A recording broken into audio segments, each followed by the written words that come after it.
a world just as it should be. That was the president of Harvard at this year's commencement speech talking about the importance of welcoming international students, even though the controversy of the Trump administration trying to ban them from coming. The battle between Harvard University and the Trump administration is probably one of the most important in U.S. educational history for three reasons. No administration has ever tried to control what has been taught at a university more than this administration. So if they can get Harvard to capitulate to their demands, no other university, private or public, will stand a chance. Harvard has an endowment of over $53 billion. So they have the coffers necessary to actually fight the administration in court. Most other universities do not. If Harvard can lay the groundwork to show how you can fight this administration and win, it'll set the tone for all other colleges to be able to do the same.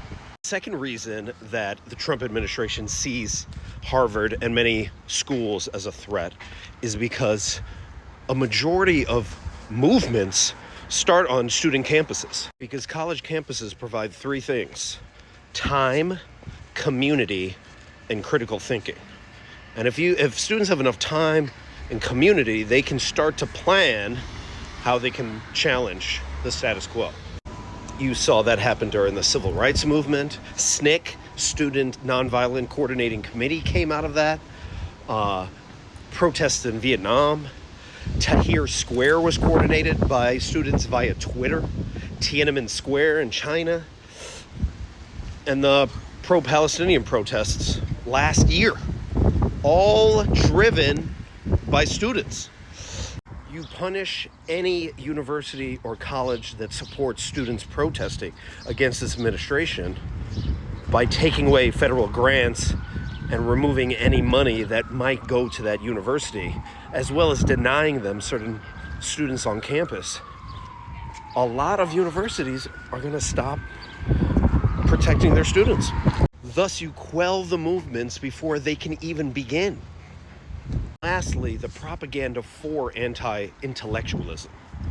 Not only do you want a George Orwellian type world where we can't even agree on facts, but you also want to discredit any scientists and any facts that they present as just an opinion, and say that they are equivalent to a Rogan-esque type podcaster who also has an opinion. Because we don't want to have agreed upon facts. That's dangerous for fascism. And because you have this anti-intellectualism propaganda working so well, you now notice that there's less and less people, specifically men, going to college. Colleges typically produce middle-class and upper-middle-class individuals, which is actually not very good for an authoritarian fascist regime, because that's where, again, many movements might start from. People that have time and community.